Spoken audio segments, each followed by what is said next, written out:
Bonjour, alors aujourd'hui on va parler de transformation à la ferme puisque je suis avec Didier Mahé. Didier, bonjour.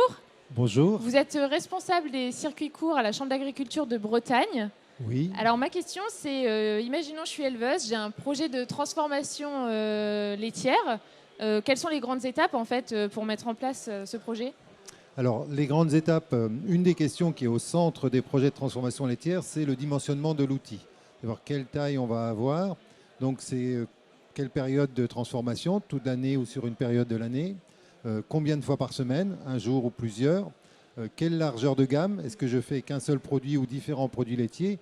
Et combien je transforme à chaque fois. Et donc, plus on arrive à être proche, à définir cela, plus on a les chances que le projet réussisse. Donc pour savoir cela, il faut avoir une bonne connaissance de son marché, repérer pour qui on va vendre. Est-ce que je vais vendre à la ferme une gamme large de produits? C'est ce que beaucoup de producteurs ont souvent comme idée au départ. Ou est-ce qu'au contraire, je vais me concentrer sur un produit bien précis que je vais vendre à un réseau de professionnels, à des magasins, à des restaurateurs? Alors justement, au niveau du marché, le marché actuel en Bretagne, c'est vrai qu'il y a de plus en plus d'éleveurs qui transforment à la ferme. Est-ce qu'il y a une grande concurrence? Alors, il y a de plus en plus de producteurs qui se lancent, hein, c'est vrai, dans la transformation à la ferme. Principalement des conjoints ou des personnes qui viennent sur des exploitations laitières, donc qui ont un potentiel de production et de transformation assez important. Donc c'est vrai que par rapport à il y a quelques années, voire dizaines d'années, on est dans un contexte beaucoup plus concurrentiel. Ça ne veut pas dire qu'il n'y a pas des places, mais il faut être beaucoup plus attentif pour trouver soit un territoire où l'offre est moins importante, soit une offre pour des professionnels qui n'a pas de réponse. Et ça va aussi se traduire par une exigence plus grande peut-être en termes de qualité de produit. C'est-à-dire qu'il faut un produit qui vraiment apporte un plus, qui soit bien maîtrisé, qui soit apprécié des professionnels ou des consommateurs. Et à partir du moment où on propose un produit de qualité, si on peut dire au sens à la fois sur le produit et puis sur toute l'organisation commerciale, il y a encore de la place pour des producteurs aujourd'hui. Alors justement, vous me parliez d'études de marché, donc il y a également des formations à faire et puis se renseigner quant au matériel à investir en fait. Alors, l'étude de marché, c'est vrai qu'on propose dans le cadre de formation, sachant que rien ne remplace aussi la curiosité du producteur. Donc, la Bretagne n'est pas une région avec une tradition de transformation laitière, mais il y a d'autres régions autour de nous qui le sont. Donc, c'est intéressant d'aller voir en Normandie, dans le Nord ou ailleurs, qu'est-ce qui se fait. Ça permet d'arriver avec de nouveaux produits, avec de nouvelles idées.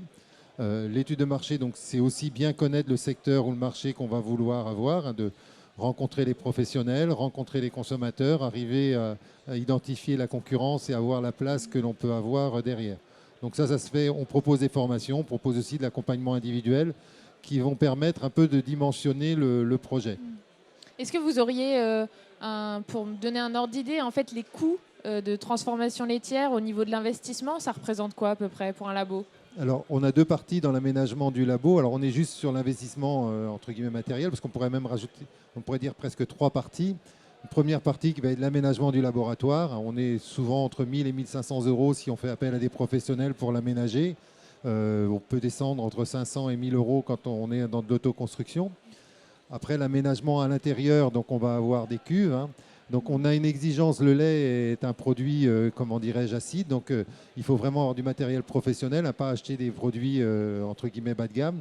Donc, et c'est là que, comment dirais-je, sur l'investissement, de bien avoir dimensionné son projet est très important. Par exemple, sur la cuve, il faut qu'une cuve soit remplie au minimum au tiers. Si on choisit une cuve trop petite et qu'on doit l'agrandir par la suite, ça va entraîner un surcoût beaucoup plus important. Une cuve de 100 litres vaut à peu près 6 000 euros à peu près. Si on en a une de 200 litres, ça vaut peut-être 1 000 euros de plus seulement. Ouais. Donc, mais si on en achète une trop grande, ça va avoir d'impact sur le travail et sur l'ensemble des choses. Ouais, il faut vraiment se poser les bonnes questions du départ, quoi. Oui, et puis un élément très important, ça va être le travail. Parce que donc, quand on est dans le domaine du moins de la transformation entre guillemets industrielle, on est sur des tuyaux, hein. Donc le lait, il y a peu de travail de main-d'œuvre, alors qu'à la ferme, il faut en permanence transporter, déplacer, vider. Il y a des équipements qui peuvent être assez facilitants, comme des petits chariots élévateurs. Donc, c'est tout cela qu'il faut prendre en compte dans l'investissement.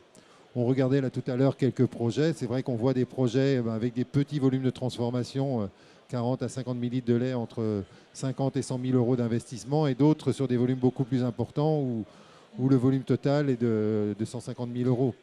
Vous me parliez tout à l'heure de entre 1 et 2 euros des 1000 litres transformés, mais bon, ça ne veut pas dire grand-chose. Ça dépend vraiment du... Ça dépend du projet et puis du type de produit que l'on va avoir. Mais n'importe comment, on a aujourd'hui, alors ce qu'on a mis en place en Bretagne, c'est aussi un réseau de prestataires. On a des entreprises qui sont tout à fait reconnues et de pouvoir les rencontrer, on aura des professionnels qui vont pouvoir vous chiffrer le projet.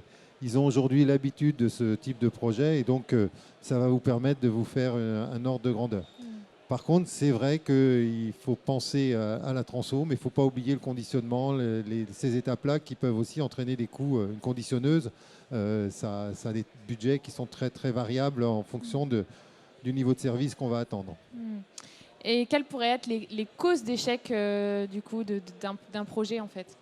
Alors dans les causes d'échec, ce qu'on disait souvent, le projet est porté par une personne qui arrive sur la ferme ou autre. Donc bien s'assurer que c'est son projet, qu'elle a une connaissance de ce que ça veut dire, parce qu'on pense tous au temps qu'on va passer à la transformation, mais il y a aussi les nettoyages, il y a aussi le colisage, il y a aussi d'autres tâches qui sont moins séduisantes. Qu'au niveau du GAEC ou si on est à plusieurs, ce projet soit bien partagé, parce qu'il peut y avoir des moments de tension au niveau du travail ou de remplacement ou autre. Donc est-ce que c'est bien un projet partagé? Donc ça, c'est vraiment un élément très important. Deuxième point, c'est peut-être la maîtrise du produit, c'est-à-dire que ça prend du temps, on va faire des essais, on va réussir, on va rater. Donc d'arriver à un produit qui soit aujourd'hui... on n'autorise plus un produit fermier d'être bas de gamme, il faut qu'il soit nickel. Donc ça, c'est un élément important. Et puis peut-être aussi tout ce qui va être l'équipement, que l'équipement puisse être facilitateur en termes d'organisation du travail. Ça, c'est un point qui est important. Et puis dernier point, c'est la compétence commerciale. Parce que si on veut vendre à la ferme, quelquefois on se dit ça va être naturel, les consommateurs vont venir vers nous. Mais ça ne l'est pas toujours. Donc, est-ce qu'on a vraiment un goût pour cette dimension commerciale, pour accepter d'être dérangé par le client? Et puis, si on vend à des professionnels, c'est un vrai métier de savoir vendre à des professionnels. Certains producteurs ont un passé de commercial et l'investissent très bien dans ces fonctions. Pour d'autres, c'est quelque chose qui est difficile. Et si on n'a pas ce goût pour cela, on risque d'avoir de mauvaises surprises. Vraiment, d'où l'importance d'aller voir d'autres exploitations, etc. quoi. Oui, alors après, avec la limite qu'aujourd'hui, comme il y a plus de concurrence, c'est moins facile d'aller voir différentes personnes. Donc, peut-être une chose qu'on pourrait dire, c'est qu'il y a aujourd'hui des fermes qui sont dans la phase de transmission. Donc, aller voir quelquefois des personnes qui seraient au regarder. Il y a un répertoire départ-installation qui existe. Donc, repérer les fermes qui peuvent déjà exister. Souvent, les personnes démarrent en disant, voilà, moi, je veux avoir mon propre projet, mais reprendre une activité qui fonctionne déjà, la développer, ça peut être une bonne idée. Écoutez, on va essayer de faire davantage de reportages sur ces exploitations en circuit court et que vous pouvez retrouver sur WebAgri. Merci beaucoup. Au revoir.